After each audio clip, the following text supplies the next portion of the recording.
Olá, eu sou o Marcão, eu sou professor de História e nesse vídeo aqui a gente vai fazer um pequeno resumo, vamos dizer assim. A gente vai falar alguma coisa sobre as grandes navegações, sobre o período das grandes navegações.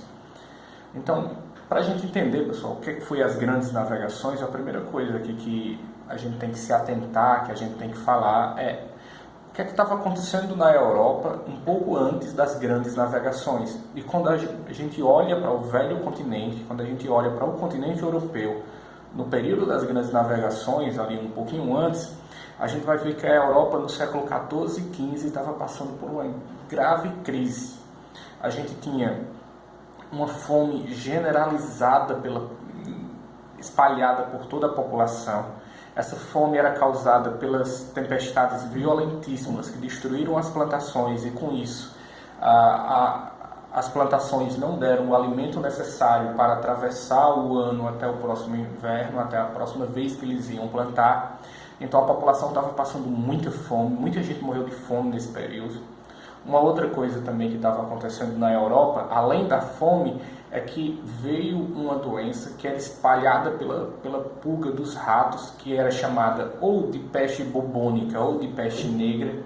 E essa doença se espalhou pela Europa e matou milhares de pessoas. Para você ter ideia, 1/3 da população da Europa foi morta pela peste negra. Então, de cada 3 pessoas que existiam, uma foi morta. Então, até aqui a gente já tem a fome estava matando muita gente, a peste negra estava matando muito mais, então a Europa estava em crise, estava uma situação complicadíssima e para piorar ainda mais tudo isso, a França e a Inglaterra se envolveram numa guerra que duraria mais de 100 anos, duraria 116 anos. Essa guerra da França contra a Inglaterra, lutando por territórios no norte da França, que ficou conhecida como Guerra dos 100 Anos, ela começou em 1337 e ela foi até 1453. Então, 116 anos, onde a França e a Inglaterra batalharam entre si ali por territórios. Então, aqui a gente tem 3 grandes coisas que estavam deixando a Europa numa situação complicadíssima de crises e de problemas. Era a fome, a peste negra e a Guerra dos 100 Anos. Vale lembrar que quando a gente fala Guerra dos 100 Anos, só um comentário aqui, quando a gente fala Guerra dos 100 Anos, a gente não está dizendo que a França e a Inglaterra passaram literalmente todos os dias desses 116 anos lutando. Houveram paralisações, períodos até um pouquinho longos ali, de anos, onde eles não lutaram, mas a guerra continuava declarada, depois eles voltavam a se debater, a se enfrentar no campo de batalha. Então, se alguém chegasse para mim ou chegar para você e perguntar assim, como é que estava a Europa no século XIV e XV? Estava um caos, fome, a peste negra, a Guerra dos 100 Anos. Isso tudo gerou um clima de insatisfação e de revolta, porque eu quero que você se coloque na situação antes ali na Europa. Depois a gente vai fazer mais vídeos falando sobre esses assuntos, mas quero que você entenda que ali na Europa, a Europa estava saindo de uma sociedade ali que ainda tinha muitos traços do feudalismo. E no feudalismo, como é que as coisas funcionavam? Você tinha o senhor feudal, que era o dono daquela fazenda enorme, era dono de todas as terras, e os servos se instalavam ali naquela terra do senhor feudal, se instalavam no feudo, e tudo que eles comiam dependia da terra. Com essas chuvas que destruíram as plantações, que geraram uma fome generalizada, o que acontece é que eu quero que você se coloque no papel desses camponeses, desses servos. Você está lá, a sua família é enorme, a gente sabe que as famílias eram enormes, que não tinha nenhum método anticonceptivo na época. Então, família grande, passando fome, o menino pedindo pão, não tem nada para dar, as crianças chorando, que você sabe que quando você sente muita dor, quando você sente muita fome, dá uma dor na barriga, é um sofrimento enorme. Então, essas famílias de camponeses viam ali o filho pedindo pão, pedindo comida, não tinha para dar. E quando eles olhavam para o castelo do senhor feudal, tinha muita comida armazenada. Então estava na cara que isso aí ia dar errado, estava na cara que isso não ia dar certo. Qual foi o resultado?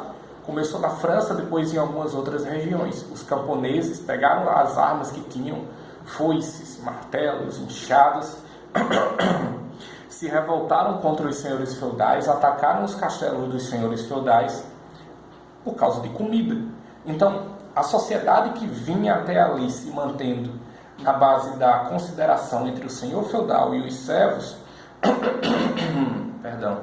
Então, pessoal, a sociedade que vinha se mantendo ali na base da consideração entre os senhores feudais e os servos, o servo trabalhava na terra do senhor feudal e seguia ele, obedecia. Se o senhor feudal fosse para a guerra, ele ia junto.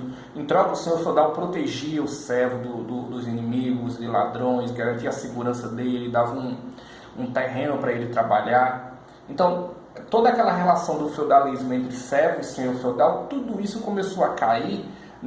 Já vinha caindo aos poucos, com o ressurgimento do comércio e por aí vai, mas toda essa consideração entre senhores feudais e servos começa a ruir de vez, a cair de vez, quando no século XIV e XV tem esses três problemas: a fome, a guerra e a peste negra, e tem essas revoltas. Agora, os senhores feudais que eram respeitados pelos servos, agora estão tendo que se defender dos servos que estão atacando eles. E atacando ali eu não julgo não, porque você sem comida, para você comer, para dar alimento para os seus filhos, é complicada a situação. Então, o que saiu dessa crise aí, e tanto na vida do ser humano como na história da humanidade, sempre que você tem uma crise, um momento de dificuldade, sempre sai algo bom ou algo, pelo menos, que tem algum proveito daquilo ali. O que saiu dessas crises e dessas revoltas dos camponeses foi que o sistema feudal foi colocado para trás e surgiram as chamadas monarquias, os reinos absolutistas europeus. Colocando em palavras bem simples para que você possa entender, o que aconteceu foi o seguinte: antes, quem garantia a segurança dos servos era o senhor feudal. Ele era como se fosse um mini-rei ali naquelas terras. Ninguém mandava mais na terra do senhor feudal do que ele. Não existia essa questão: tem o país Brasil, tem o país a França e nós estamos na França. Não existia isso. Você chegasse para um camponês e dissesse assim: olha, onde é que você mora? Eu moro nas terras do senhor feudal Marcão. Então, quando esse sistema feudal foi sendo deixado de lado, com todas essas crises, com as revoltas dos camponeses, o que surgiu dali foram os reinos absolutistas europeus, governados por um único rei que tinha um território, e esse rei tinha a soberania sobre aquele território, formando os países como a gente tem hoje: França, Inglaterra, Portugal, Espanha. Agora, as pessoas não tinham mais que obedecer ao senhor feudal, mas elas tinham que obedecer ao rei. Elas não tinham mais que pagar impostos ao senhor feudal, mas elas tinham que pagar impostos ao rei. E você que está vendo esse vídeo, talvez você diga assim: mas o que é que isso tem a ver com as grandes navegações? É porque foi preciso isso acontecer, foi preciso que surgissem os reinos absolutistas europeus, com o rei, com o poder todo centralizado em suas mãos, inclusive com dinheiro sendo arrecadado por impostos e pela organização, porque quando você tem um poder centralizado, tem mais facilidade de você organizar algo. Desde alguns séculos atrás, a Europa já fazia comércio com a Ásia. Principalmente, os principais produtos que eram comercializados eram o que a gente chama de especiarias. Eram cravo, canela, noz moscada, temperos. Aí você pode dizer: mas essas coisas eram tão valiosas e hoje é tão barato. É porque eu quero que você entenda que na Europa, daquela época, você não tinha geladeira. Então você, usando um exemplo bem prático, você matava um porco. O que acontece é que, como não tinha geladeira, a carne ia apodrecer rapidamente. A carne começava a feder, depois começava a ficar azulada, depois começava a ter até aqueles bichos andando por cima da carne. Então, as pessoas estavam acostumadas a comer carne de má qualidade, estragada, com gosto e cheiro de carne podre. E realmente estava podre mesmo, não estava nem só com cheiro, né? É daí que as especiarias ganham tanto valor. Você pega pimenta, cravo, canela e você coloca numa carne que está podre, você disfarça o cheiro e o gosto de carne podre. Então as pessoas muito ricas e abastardas, elas não ligavam de pagar caro por esses produtos. Então, desde muito tempo, comerciantes saíam da Europa, iam até as Índias, que é onde fica a China e a Índia hoje, carregavam de mercadoria, iam e voltavam pelo mar Mediterrâneo, e chegando na Europa eles vendiam por um preço mais caro. qual era o problema? É que quando eles iam pelo mar Mediterrâneo, eles acabavam tendo que se subordinar a duas cidades italianas que dominavam o comércio no mar Mediterrâneo, Gênova e Veneza. E desde muito tempo, esses primeiros países europeus que se formaram, principalmente Portugal, que foi o primeiro, depois a Espanha e outros, eles começaram a pensar o seguinte: como que a gente consegue descobrir um novo caminho, uma nova forma de chegar nas Índias sem ser pelo mar Mediterrâneo, tendo que pagar impostos para os genoveses e venezianos. Então, se a gente olha para as grandes navegações, a gente tem que entender o seguinte: o que foram as grandes navegações? Nada mais foi do que a tentativa de sair da Europa, tentar chegar nas Índias, carregar de mercadorias e voltar para a Europa e vender por um preço mais caro, por uma nova rota que não fosse pelo mar Mediterrâneo ou por terra, já que era perigoso. Então, mas tudo isso começa sendo puxado por Portugal. Portugal foi o pioneiro nas grandes navegações, porque dos países europeus, o primeiro a centralizar o poder na mão do rei com a dinastia de Aves, Portugal se unificou lá no século XII. Teve países que vieram se unificar ali, se formar no século XIV, XV e por aí vai. Então Portugal já estava com o poder centralizado há muito tempo. Então Portugal começou a organizar algumas viagens, descendo na direção sul, contornando a costa oeste da África, indo ao Cabo Verde, à Ilha da Madeira. Portugal, em 1487, com Bartolomeu Dias, consegue chegar no Cabo, consegue atravessar pela primeira vez o sul da África, ali, o Cabo da Boa Esperança, que antes era chamado de Cabo das Tormentas. Mas essa caravana ali do Bartolomeu Dias, com navios e tal, volta para Portugal, porque o objetivo não era tentar chegar nas Índias. Perceba que eles estavam adentrando ao mar desconhecido. O Oceano Atlântico, na época, era chamado de Mar Tenebroso. Tudo ali era muito incerto. Existia muito misticismo, se acreditava em sereias, em monstros marinhos, em criaturas fantásticas, em terras que eram descobertas. Então, tudo ali era novo, era muito perigoso, mas ao mesmo tempo era emocionante para quem estava ali se envolvendo e tinha uma garantia grande de recompensa. Em 1492, a Espanha entra no jogo. Perceba que até aqui Portugal, em 1487, tinha chegado até o sul da África. O plano português e o espanhol eram diferentes. Portugal e Espanha foram os dois primeiros países ali a se jogar nesse negócio que a gente chama de grandes navegações, a tentar descobrir um caminho para as Índias. O plano português era: vamos tentar dar a volta ali pelo sul da África e tentar ver se a gente acha as Índias. O plano espanhol era: vamos navegar para oeste, que ninguém nunca fez, e vamos tentar dar a volta ao mundo e ver se a gente chega nas Índias. Você olha o mapa hoje e diz: os espanhóis estavam loucos. Mas é porque a visão de mundo que eles tinham naquela época era diferente da nossa. Naquela época eles achavam que o mundo era bem menor do que o que na verdade ele é. Então fazia sentido tentar ir para oeste e tentar achar as Índias. Em 1492, o Cristóvão Colombo, navegando pela Espanha, organiza uma expedição, organiza ali vários navios. Eles partem para o Oceano Atlântico, navegam muito tempo, até que eles chegam, de longe eles começam a ver terra, eles começam a ver pássaros voando, e eles pensam: a gente já está navegando há tanto tempo, o mundo não é tão grande assim. E aí o Cristóvão Colombo e as pessoas que estavam com ele começam a pensar assim: a gente só pode estar chegando nas Índias. E na verdade, onde eles chegaram foi aqui no continente americano. Se não existisse o continente americano aqui no meio, eles poderiam passar realmente, depois de muito, muito tempo, talvez chegar na China e na Índia. Mas o Cristóvão Colombo se enganou, achou que tinha chegado nas Índias. Na verdade, aqui era uma nova terra, não tinha nada a ver com as Índias. O que é que ele achou aqui? Ele achou alguns povos, como os astecas e outros povos vivendo ali na região de hoje é o México. Mas não tinha nada, não tinha comércio, não tinha nada para vender. Como o pessoal dizia que as Índias eram, quem já tinha ido comprar coisa nas Índias pelo mar Mediterrâneo, quem já tinha feito comércio ali, já tinha comprado algum produto que tinha vindo das Índias. Mas o Cristóvão Colombo era um pouco teimoso nesse sentido e ele ficava dizendo, eu consegui descobrir um caminho para as Índias, cheguei nas Índias. Não eram as Índias. Apesar dos habitantes locais ter sido chamados de índios, como se fossem os habitantes da Índia, pelo Colombo, mas não eram as Índias. Mas a Espanha tinha descoberto ali pelo menos um novo território. Ainda estava nessa discussão aí, é as Índias ou não é as Índias?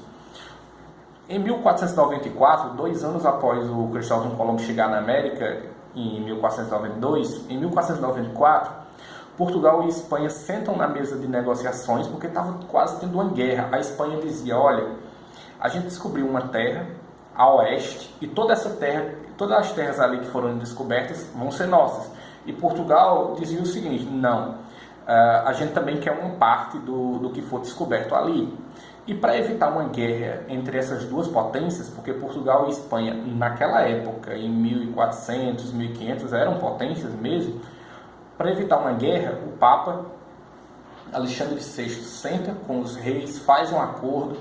Esse acordo é chamado de Tratado de Tordesilhas e na prática era um meridiano, uma linha colocada na vertical, uma linha imaginária, onde todas as terras achadas a oeste dessa linha seriam da Espanha, todas as terras achadas a leste dessa linha seria de Portugal.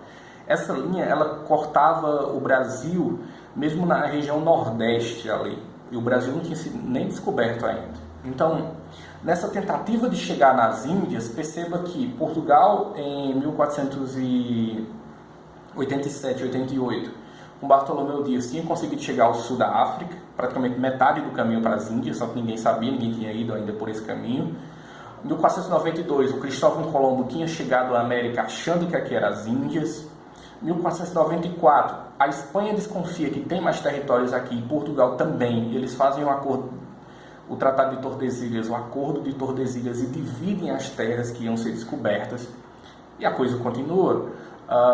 1498, um navegador português chamado Vasco da Gama consegue pela primeira vez repetir o caminho do Bartolomeu Dias, chegar até ao sul da África, não para, continua navegando e consegue chegar até Calicut, nas Índias, carrega de mercadorias, volta, é uma viagem extremamente lucrativa. Ou seja, quem foi o país que venceu as grandes navegações? Quem foi o país que conseguiu chegar nas Índias primeiro por uma nova rota?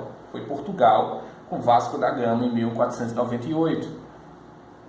E a Espanha começa a mandar cada vez mais navios aqui para esse novo continente, ainda com essa discussão ainda, o Colombo ainda dizendo, lá é as Índias, mas você não achava que deveria ter nas Índias? E realmente não era as Índias, aqui era o que depois seria chamado de continente americano.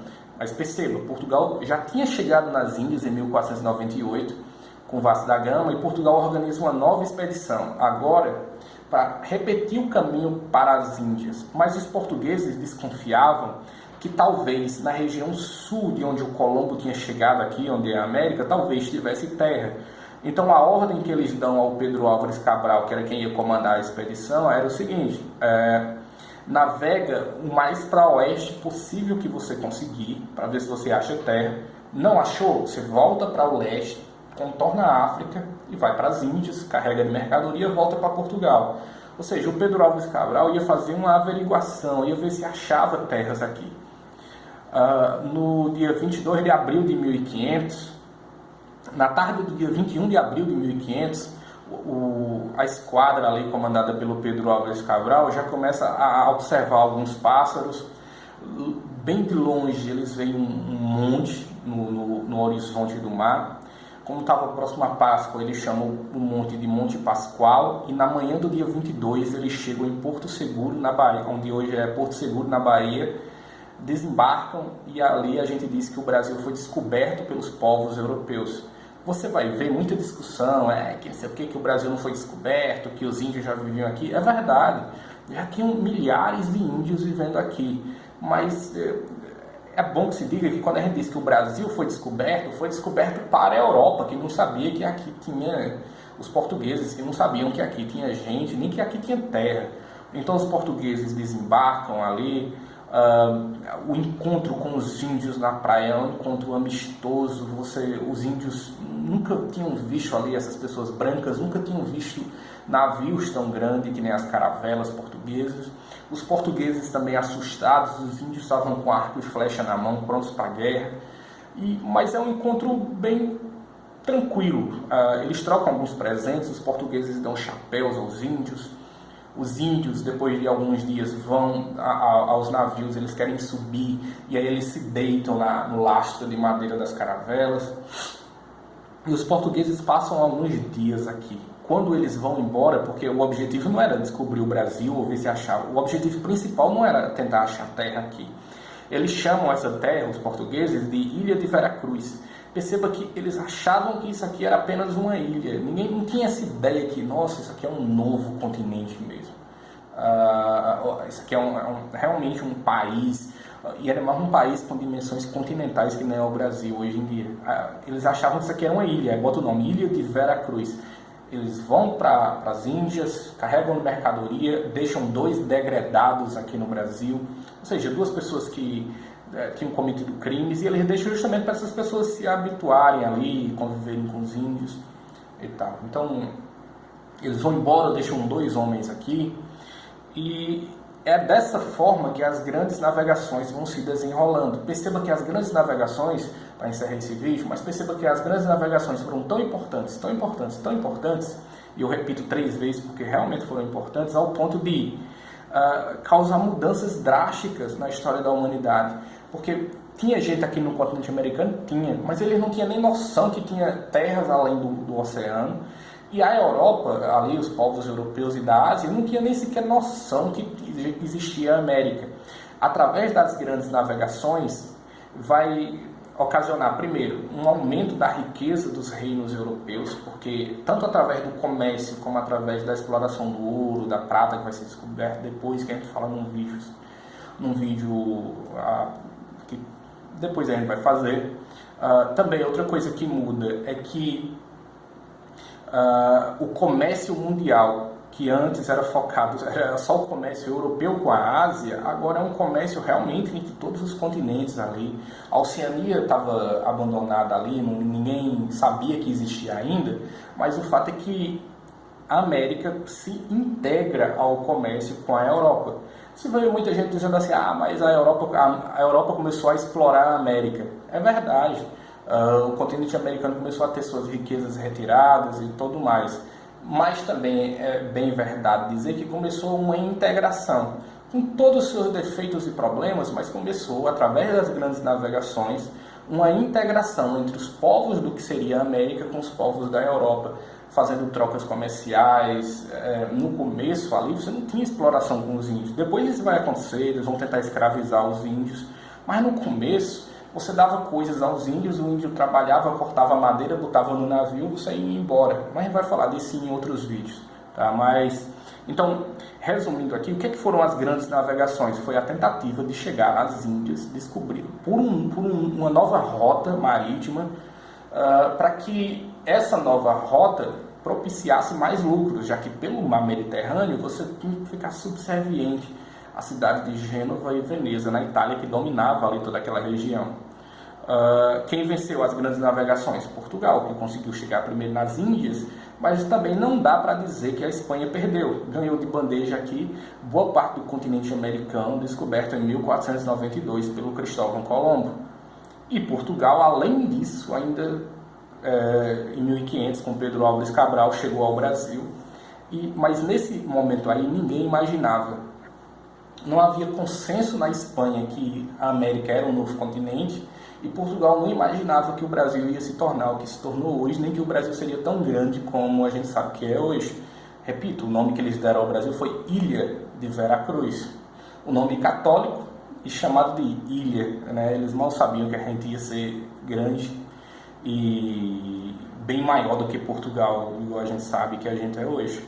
Então, esse foi um vídeo que a gente se propôs a falar um pouquinho sobre as grandes navegações. Depois a gente vai seguir falando sobre a colonização do Brasil, sobre a colonização espanhola. Lá na frente falar sobre a colonização inglesa na América também. Mas para esse vídeo aqui, que o propósito era fazer uma espécie de introdução, uma espécie de resumo sobre as grandes navegações. Eu espero ter conseguido esse objetivo, espero que vocês tenham entendido. Até mais e um grande abraço.